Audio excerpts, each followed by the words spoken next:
Hi everyone. अभी recently मैंने अपनी सोलो रोड ट्रिप कंप्लीट करी है। गुड़गांव से मैं निकला था और मैं गया था काजा स्पीति वैली। तो मैंने सोचा आपके लिए भी मैं एक पार्ट बना देता हूँ कि किन टिप्स का आपको ध्यान रखना है, क्या क्या टिप्स आपको रखनी है, क्या कुछ रास्ता है, कैसे पेट्रोल पंप है, मोबाइल नेटवर्क, रोड कंडीशन, कौन सा रूट लेना है, बर्फ मिलेगी या नहीं मिलेगी। काफी सारे सवाल हैं, उनके जवाब आपको इस वीडियो में मिलेंगे। थोड़ी लंबी रहेगी but it would be helpful for sure. 3 part already, 4 part मैंने ऑलरेडी अपने बनाए हुए हैं। चारों के लिंक आपको इधर भी आई बटन में वन आफ्टर अदर मिल जाएंगे, डिस्क्रिप्शन बॉक्स में भी। चलो अब वीडियो शुरू करते हैं। सबसे पहले बात कर लेते हैं मैं किस मंथ में गया था, किस डेट को।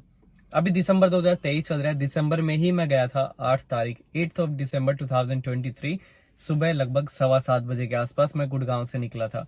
और मैं अकेला निकला था। ब्रेजा मेरे पास थी पेट्रोल वाली। इसका मुझे क्या फायदा मिला सोलो ट्रिप में वो भी मैं आपको बताने वाला हूँ। तो रूट की बात करते हैं। रूट दो होते हैं काजा, अगर आपको जाना है। चंडीगढ़ शिमला काजा, चंडीगढ़ मनाली काजा। मैंने लिया शिमला वाला। रीजन मैं आपको बता देता हूं, अगर मैं ठीक से बता पा रहा हूं तो। यहां पे है दिल्ली, चंडीगढ़, शिमला, काजा। दिल्ली, चंडीगढ़, मनाली। और ये मनाली टू काजा का जो रास्ता है बीच में पड़ता है कुंजुम पास। कुंजुम पास पे नवंबर मिड के बाद या नवंबर एंड तक बहुत ज्यादा बर्फबारी होती है, तो वो रास्ता सेफ नहीं है। इसलिए वो बंद भी कर देते हैं। टनल वगैरह खुली रहेगी, सारी चीजें ओपन रहती है, लेकिन मनाली टू काजा के बीच में जो कुंजुम पास है ये दिक्कत क्रिएट करेगा। इसलिए मैं इस रास्ते नहीं गया। मेरी सब्सक्राइबर्स और फॉलोअर्स ने काफी हेल्प करी। मैंने स्टोरी पोस्ट कर दी थी कि यार बताओ कौन सा रूट सही है, तो उन्होंने मुझे एक सजेस्ट कर दिया और मैं चला गया शिमला होकर। तो मैं सुबह 7:15 बजे के आसपास निकला। अमरीक सुखदेव पे मैंने गाड़ी की वॉशिंग कराई 100 रुपए में, कुछ खाया पिया और मैं निकल गया चंडीगढ़ की तरफ। डेरी बसी करके एक फ्लाई मोड है, फ्लाईओवर के नीचे से हम राइट ले लेते हैं शिमला के लिए। लगभग 80-90 किलोमीटर वहां से पड़ता है शिमला। अब मैं टोल टैक्स और जो रोड कंडीशन उनके बारे में बात करता हूँ। शिमला तक लगभग 360-70 किलोमीटर, 80 किलोमीटर के आसपास पड़ता है आपको शिमला यहाँ से। तो वहां पे ऐसा है कि रोड कंडीशन 4 लेन हाईवे है। 4 लेन हाईवे है, लेकिन ये है कि अभी पहाड़ जो थोड़ा बहुत मानसून की वजह से थोड़ा इम्पैक्ट और डैमेज आया रोड्स पे, उसकी वजह से कहीं कहीं पे ये वाली साइड ब्लॉक्ड है, कहीं कहीं पे ये वाली ब्लॉक्ड है। तो कोई सामने से रॉन्ग साइड में आएगा, कई बार आप रॉन्ग साइड में चलोगे, जाम नहीं चलेगा। रोड कंडीशन अच्छी है, पहुंच जाओगे शिमला टाइम पे। शिमला से पहले मैंने एक ये वैष्णो ढाबा यहाँ पे था, यहाँ मैंने खाया। अच्छी जो है वहाँ पे फूड क्वालिटी थी। थोड़ा सा आगे बढ़ोगे तो राइट साइड में ही आपको एक व्यू पॉइंट आता है, आई लव हिमाचल वहाँ पे लिखा हुआ है। मैंने यहाँ पे 1-2 फोटोज क्लिक कराए, बैठ के मैं निकल गया। इसके लिए अगर आपको फोटोज क्लिक करनी है, इस ढाबे पे खाना है, थोड़ा सा ना कट लेके आना पड़ेगा उस व्यू पॉइंट के लिए। वो मतलब दूसरी साइड है। तो मैं शिमला क्रॉस मैंने कर दिया। शिमला में कोई बर्फ एज सच नहीं मुझे मिली। शिमला के बाहर से ही कुफरी नारकंडा के लिए रास्ता है। शिमला के अंदर से बस स्टैंड के आसपास से जाने की जरूरत आपको नहीं पड़ेगी। शिमला के बाहरों बाहर मैं गूगल मैप्स के थ्रू चला गया। कुफरी में मैं रुका, लगभग 6:30 बजे मैं पहुंच गया। कुफरी में भी कुछ बर्फ नहीं थी। कुफरी का एक बाईपास भी है नारकंडा जाने के लिए। मैं कुफरी के अंदर से आया तो वहां पे 9 बजे लगभग इस टाइम पे मार्केट बंद हो जाती है। आप खाने पीने का अपने साथ कैरी करिए या 9 बजे से पहले वहां पे खरीद लीजिए। और ठीक है, और ज्यादा बड़ी जगह कुफरी नहीं है। तो मैंने गाड़ी में रुकने का एक्चुअली प्लान किया। वो इसलिए मेरा मन था कि मैं एक बार प्लान करूँ यार गाड़ी में रुकना मेरे लिए कैसा एक्सपीरियंस रहता है। ब्रेजा का फायदा जो मैं बता रहा था वो ये कि इसकी पीछे वाली सीट्स एकदम फ्लैट हो जाती है। एक कंबल मैंने बिछाया बीच में, मैं ऊपर एक और कंबल, सारा सामान आगे मैंने शिफ्ट कर दिया और मैं सो गया। लगभग 9:30-10 बजे के आसपास मैंने सोने की कोशिश करी। आंख कभी लग रही है कभी नहीं लग रही है। सुबह 5:30 बजे 9 दिसंबर को मेरी आंख खुल गई। तो हुआ ऐसा कि रात को नींद ठीक से नहीं आई। एक रीजन ये था कि गाड़ी रोड के एकदम पास खड़ी थी, कभी ट्रक्स, बसेस, गाड़ियों की आवाजें, हॉर्न पर वो पी पे में, ये सब हो रहा था। ठीक से मैं नहीं सो पाया। 2 डिग्री टेम्परेचर था, बर्फ नहीं थी। पैरों को हल्की सी ठंड लग रही थी क्योंकि टेम्परेचर था, मैंने सॉक्स पहनी हुई थी तभी भी ठंड लग रही थी। सुबह 5:30 बजे के आसपास मेरी आंखें खुली। खुलते ही मैंने ड्राइव करना शुरू कर दिया। शीशे पे बाहर की तरफ हल्की सी बर्फ की लेयर चढ़ी हुई थी, तो मैंने डिफॉगिंग किया। 5 मिनट के अंदर कांच एकदम साफ हो गया। मैं आराम से वहां से निकला। अभी जैसे ही आप कुफरी शिमला से है यही कोई 10-15 किलोमीटर, इतना ही है, 15-20 मैक्सिमम, इतना ही, इतना नहीं है, इस ज्यादा नहीं है। तो शिमला से जब आप निकलते हो, एक और चीज रूट की मैं आपको बता देता हूँ। जब आप मैप में डालोगे दिल्ली या गुड़गांव से काजा शिमला वाला रूट, तो ये क्या करेगा, शिमला से वापस आना दिखा देगा कि मंडी मनाली होते हुए जाओ। शिमला के बाद एक मेन पॉइंट आता है 200 किलोमीटर पर रेकोंग। रेकोंग से 200 किलोमीटर पड़ जाता है काजा। अगर आप रेकोंग भी भरोगे मैप में, तो रेकोंग से वापस आना दिखाएगा, रेकोंग से आगे का रास्ता मैप नहीं दिखाएगा। आपको क्या करना पड़ेगा, रेकोंग से आगे एक जगह आती है नाको, पूह, इनको एड स्टॉप करो तो मैप आपको जबरदस्ती वो रास्ता दिखाएगा। वो रास्ता है, मैप आपको नहीं दिखा रहा है, तो इस चीज का आप ध्यान रखना, मैप आपको नहीं दिखाएगा, आपको स्टॉप पॉइंट ऐड करने पड़ेंगे। सॉर्ट कर देता हूं, दिल्ली, चंडीगढ़, शिमला, रेकोंग, पूह, नाको, काजा, ये वाला रूट आप स्टॉप पॉइंट ऐड करेंगे, रास्ता आ जाएगा। और ये शिमला से लगभग सारा काजा तक का पड़ जाता है 420-25 किलोमीटर के आसपास, ठीक है। 12-13 घंटे लगेंगे अगर कंटिन्यूस खींचते हो तो, विच यू शुड नॉट। मैं फिर क्या हुआ कि रोड कंडीशन मैं आपको बता देता हूँ। शिमला के बाद किन्नौर डिस्ट्रिक्ट आती है। किन्नौर डिस्ट्रिक्ट में रोड कंडीशंस बहुत ही मिजरेबल है। हिमाचल के लोगों को शायद मेरी बात पसंद ना आए, लेकिन जो है वो है, it is what it is. बारिश की वजह से रोड्स वॉश ऑफ हो गए थे, जो अभी इम्पैक्ट जो मैंने बताया, तो उसकी वजह से क्या होता है, किन्नौर में बहुत बड़े बड़े गड्ढे हैं। गाड़ी मोस्टली सेकंड गियर में चलेगी, कभी तीसरा डालोगे तो फिर गड्ढा आ जाएगा, बड़े बड़े गड्ढे हैं। मेक श्योर आपकी गाड़ी मिंट कंडीशन में, इलेक्ट्रॉनिकली मैकेनिकली एकदम टाइट एंड फिट होनी चाहिए। सर्विस वगैरह, टायर्स, ब्रेक, टायर सब कुछ करा के लेके जाओ। 1% गाड़ी में दिक्कत नहीं होनी चाहिए। स्पेयर टायर नहीं है, डलवा के लेके जाओ, हवा फुल करवा के लेके जाओ, टंकी फुल रखो गाड़ी की हर जगह। तो किन्नौर का मैंने बता दिया, थोड़ा खराब हाल है। एक और चीज, शिमला जैसे मैं कुफरी से निकल गया था, तो एक मेजर जगह है रामपुर, अच्छा है। रामपुर के बाद आता है रेकोंग, लगभग 100-110 किलोमीटर आगे। रेकोंग से 40-50 किलोमीटर पहले रोड कंडीशन सुधरना शुरू हो जाती है, अचानक से ही बढ़िया हो जाएंगे। और ऐसा है कि मतलब चौड़ा रोड हो जाएगा, टू वे ही रहेगा, उसी में गाड़ियां सामने से आ रही, लेकिन अभी सीधे सीधे रास्ते आना शुरू हो जाएंगे थोड़े। उस जो सडन टर्न है वो सब नहीं आएगा, जो कि किन्नौर तक था। तो रेकोंग क्रॉस करिए, बढ़िया रोड कंडीशन आपको मिलेंगे। रेकोंग से फिर नज़ारे इतने बढ़िया आने शुरू हो जाते कि क्या बात, मैं अकेला घूम रहा हूँ, कोई मेरे को हरियाणा दिल्ली की गाड़ी नहीं दिख रही है। हिमाचल की भी बहुत टाइम दिख रही है, बहुत टाइम बाद। और हिमाचल में आप ऑल्टो और ऑल्टो केटन भाई तो भर भर के गाड़ियां हैं वहां पे। मैंने किसी और गाड़ी का सर्विस सेंटर नहीं देखा वहां पे, मुझे दिखा नहीं। मारुति नेक्सा अरीना के भर भर के वहां पे सर्विस सेंटर है, क्योंकि पहाड़ों में ये जो माउंटेन हो गए जैसे उत्तराखंड, हिमाचल, भर भर के ऑल्टो बिकती हैं। तो ऑल्टो, ये जो मारुति के सर्विस सेंटर तो वहां पे हैं, तो वो टेंशन ना लें आप, फिर भी गाड़ी अच्छी कंडीशन में रखें। अब मैंने क्या है कि रेकोंग से जब आप निकलोगे तो बीआरओ ने बहुत बढ़िया काम किया हुआ है, रोड कंडीशन बहुत ही अच्छे मिलेंगे। रेकोंग से 6 किलोमीटर पहले ही कट हो जाता है आगे जाने के लिए, रेकोंग जाने की जरूरत नहीं है, 6 किलोमीटर पहले ही कट होता है। राइट में बोर्ड वगैरह लगे हुए हैं, वहां से आप जाइए नाको, पूह, काजा, ठीक है। रोड आपको सच में बढ़िया मिलेंगे, लेकिन रोड बंद रहे हैं, चौड़े रोड है, सडन भी है, काफी हेयरपिन बैंड बहुत आएंगे, आपको मजा आने वाला है अगर आप ये सब चीजें अगर जो आप अगर पसंद करते हो। कहीं कहीं पे थोड़े छोटे छोटे पत्थर ना रोड पे गिरते भी रहेंगे, क्योंकि वो लोग काम कर रहे हैं तो गिरते रहते हैं थोड़े बहुत। अभी क्या हो जाता है, जब आप क्रॉस कर चुके रहोगे रेकोंग, मैं यहाँ पे नाको में रुका, रेकोंग के बाद आता है, तो वहां पे मैंने खाना पीना करा। वहां पे 150 रुपए की थाली थी, कुछ खास नहीं थी, 4-5 ही खाने के वहां पे पॉइंट है एक ही जगह पे। काफी सारी गाड़ियां रुकी हुई थी, तो मैंने सोचा मैं यहीं खा लेता हूँ। आसपास के लोगों से बातचीत करी, बर्फ का क्या सीन है, तो बोले कि अभी तक तो कहीं भी बर्फ नहीं मिलेगी। नाको तक तो एटलीस्ट बिल्कुल भी नहीं थी। नाको मैंने क्रॉस कर दिया, और फिर एक ऐसा पॉइंट आ गया, मैं फोटो ले रखी है, मैं वो नाम भूल जाता हूँ। एक वाई सेक्शन बन जाता है, और आपको स्क्रीन पे दिखाई दे रहा होगा, लेफ्ट में चला जाएगा काजा और राइट में चला जाएगा कोरिक। इस पॉइंट से काजा की तरफ मुड़िए, 60, 65 या 70 किलोमीटर बाद आता है काजा। इस पॉइंट से जब काजा की तरफ जाओगे तो फ्यूल पंप, खाने पीने के नाम पे कुछ भी नहीं है, सिर्फ काजा में मिलेगा। 60-70 किलोमीटर तक ये मान लो आपको खुद पे डिपेंड रहना पड़ेगा खाने पीने के लिए, तो अपने खाने पीने का इंतजाम करके जाइए, हेल्दी चीजें रखिए। ये सब जो आपका ब्रेड ऑमलेट, मैगी, पराठा, इन सब पे डिपेंड ना करिए। हेल्दी फ्रूट्स खाइए, ड्राई फ्रूट्स लेके जाइए, जो आपको पसंद है लेके जाओ, लेके जाओ जाकिर खान की तरह। तो और उस पॉइंट से पहले पेट्रोल पंप्स आपको खूब मिलेंगे, खाने पीने का तो कम ही कहूंगा मैं, स्टिल नाको के बाद कुछ ऐसा नहीं है, आपको खाली ही रहेगा सब कुछ, तो अपनी गाड़ी में भर के रखे, फ्यूल पंप्स मिलते रहेंगे। तो ये वाई सेक्शन के बाद 15-20 किलोमीटर तक रास्ता ऐसा है कि कंडीशन अच्छी है, नैरो बहुत है, और ये ऐसा लग रहा है कि ये हमेशा से ऐसे ही था, आपको दिख जाएगा। नैरो गाड़ी के साइज का ही है, कहीं कहीं पे गाड़ियां सामने से आएंगी, आपको रिवर्स करनी पड़ेगी, या फिर कहीं कहीं पे ही ओवरटेक करने की जगह है। अगर आपके सामने गाड़ी चल रही है तो वो चलती ही रहेगी, आप साइड नहीं ले सकते, ऐसा रोड है। जैसे 15-20 किलोमीटर क्रॉस करिए तो लास्ट के 40-45 किलोमीटर खून ही पी लेगा रोड आपका, ऐसा लगेगा ही नहीं रोड है, वो सिर्फ एक रास्ता है, पगडंडी टाइप है, ऐसा आ जाता है। कहीं कहीं पे जो है आपको लैंडस्केप्स इतने अच्छे नहीं मिलेंगे काजा तक, बहुत ही सुंदर पहाड़, वाव यार क्या नज़ारे हैं, वो नहीं होगा। पहली बार पहाड़ों में जा रहे हो तो शायद लग सकता है, बाकी नहीं लगेगा। काजा में मैं पहुंच गया 6 बजे एग्जैक्ट, ठीक है। शिमला से काजा पड़ जाता है 420 किलोमीटर के आसपास, तो वो मैं पहुंच गया। 2 रास्ते आते हैं, लेफ्ट नीचे उतर जाता है काजा की मार्केट में, राइट बाहर चला गया न्यू काजा की तरफ। यहाँ पे आप लोग जो है होटल लीजिए, भरे पड़े हैं, दुनिया भर के हैं। काजा के अंदर ही स्पीति वैली है, वो एक ही बात, आप कुछ भी डाल लो मैप में।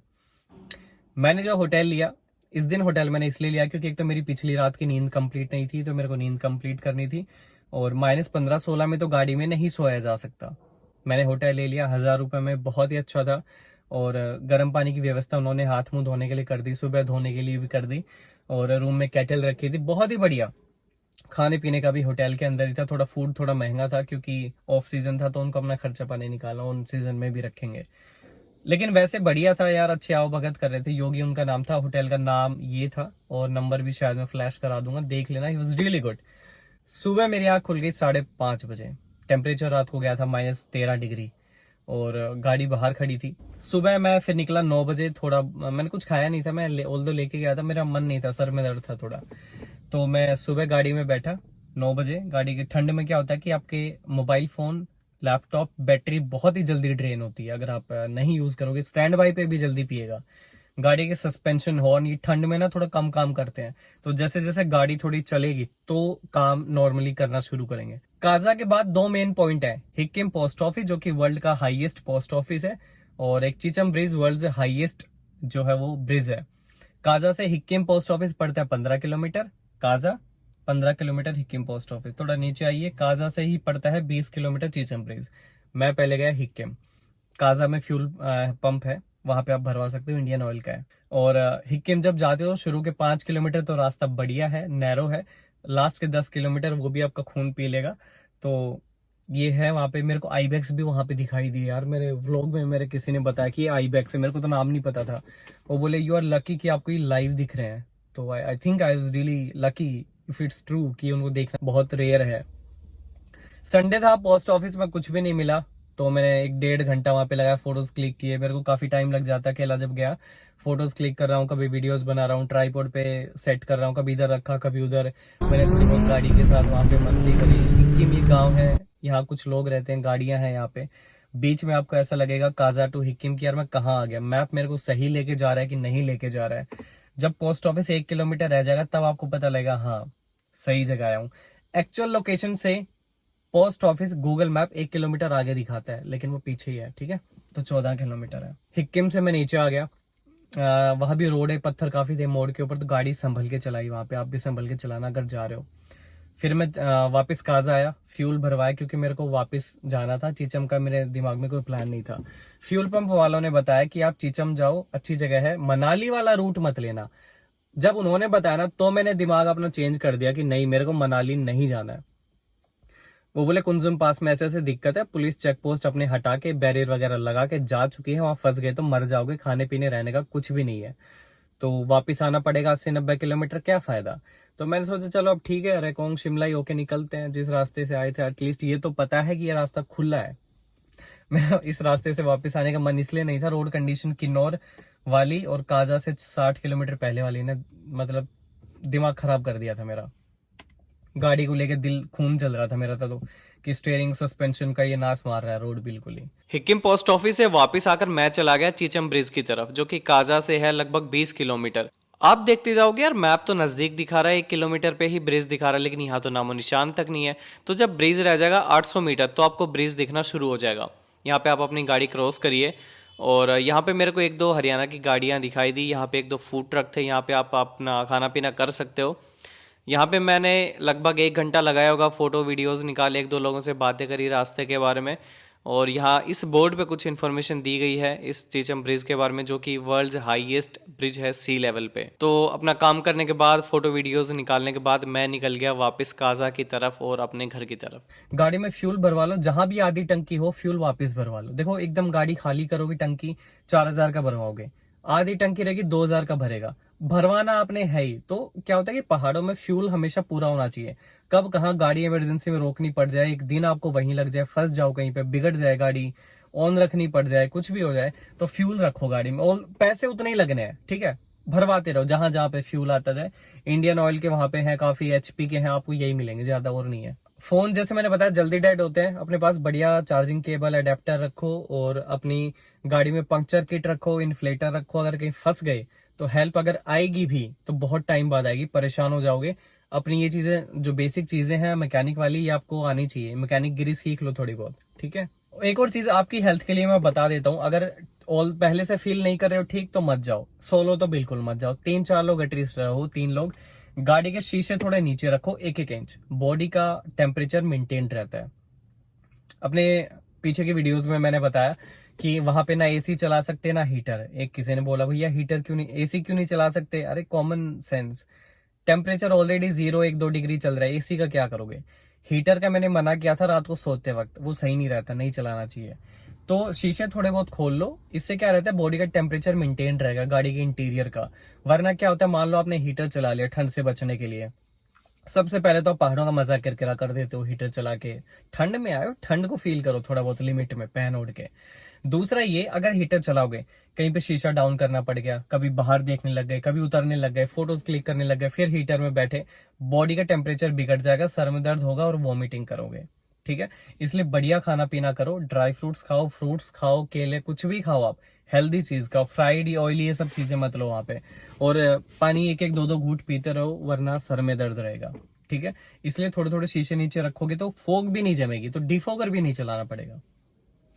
लेडीज अगर साथ रहती हैं तो दिक्कत होती है ना, तो आप ज्यादा लंबी चला सकते हैं, उनको भी हेल्थ रिलेटेड इश्यूज हो जाते हैं।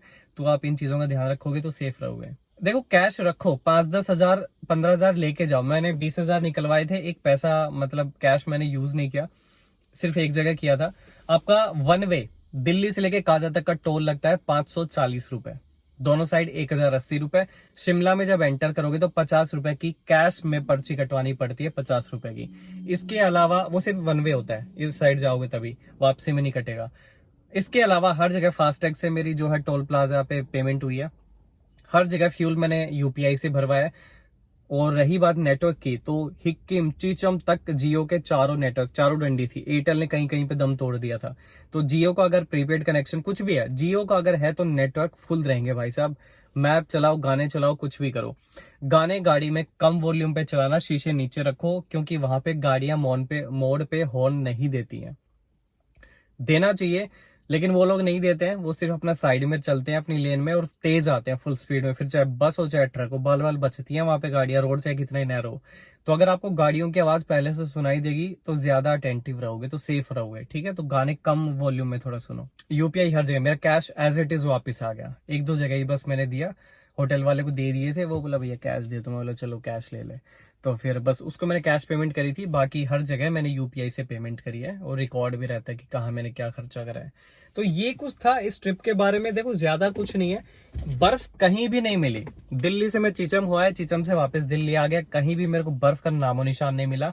और ये रूट अगर ओपन होने की बात करूं तो नेट पे तो यही पड़ा है कि पूरे साल खुला रहता है, मुझे पता नहीं, लेकिन दिसंबर में तो खुला है, कहीं भी कोई दिक्कत नहीं आएगी। मैप नहीं दिखाएगा लेकिन रास्ता खुला है, चले जाइए। रोड कंडीशन ओवरऑल ठीक है, एवरेज है, बस ये थोड़ा किन्नौर और काजा से 30-40 किलोमीटर पहले ही खराब है। मनाली वाला रूट आप गर्मियों में लेना, मैं भी कभी देखूंगा अगर फिर जाना हो पाया गर्मियों में, तो मनाली से मैं चंद्रताल कुंजुम पास जाऊंगा। विंटर्स में मनाली से आप काजा ना जाएं, छोटा है। लेकिन ये भी लोगों ने कहा, फ्यूल पंप वालों ने, कि मनाली टू काजा की कंडीशन रोड की तो बहुत ही ज्यादा खराब है। अब शिमला वाला तो फिर भी ठीक है। तो ऐसा कुछ है रूट के बारे में, बर्फ नहीं मिली। और टोल का मैंने बता दिया, गाड़ी ने पेट्रोल पिया होगा कुछ 8-9 हजार का, मैंने कुछ ज्यादा कैलकुलेट नहीं किया क्योंकि शेयरिंग तो करनी नहीं थी किसी के साथ। अपना जो लग रहा है, अब गाड़ी आ गई है तो लगेगा उतना, पिला देंगे इसको पेट्रोल। पिला दिया, गाड़ी घर आ गई। रिटर्न जर्नी का मैं बता देता हूँ। 1:30 बजे मैं चीचम से वापस आया, काजा, रेकोंग, शिमला, कुफरी सब क्रॉस कर दिया। गाड़ी आके रुकी जींद में, 650 किलोमीटर के आसपास। मैंने 16 घंटे लगातार ड्राइव करी और गाड़ी सीधे हरियाणा में आई, क्योंकि मैं उन पहाड़ों से थोड़ा सा मैं उब गया था। काजा के बाद थोड़े लैंडस्केप सुधर जाते हैं, अच्छा व्यू है, लेकिन रोड कंडीशन चूंकि खराब थी तो मेरा मन भर गया था। तो मेरे को ऐसा था कि अब मेरे को सीधे घर जाना है। सोच के तो निकला था रेकोंग रोक लूंगा 200 किलोमीटर पे, फिर लगा शिमला रोक लूंगा, 12 घंटे हैं। फिर मैं करता गया, मैं अपने जींद में आके रुका, 2 घंटे की नींद मैंने ली, फिर मैं अपने घर आ गया। बीच में गाड़ी का एक्सीडेंट हुआ था, उनको उनके घर छोड़ा, मैं अपने घर आ गया 9:30-10 बजे सुबह। और तो ऐसा ही कुछ है। I hope it was helpful to you. जो भी अगर मेरे से फिर भी कोई डाउट्स अगर रह गए हैं तो आप मेरे को कमेंट सेक्शन में बताइए, मैं उनको जवाब दे दूंगा। ठीक है, थैंक यू सो मच। और चारों पार्ट्स जो हैं आपको यहाँ दिखाई दे रहा है, जरूर देखिएगा।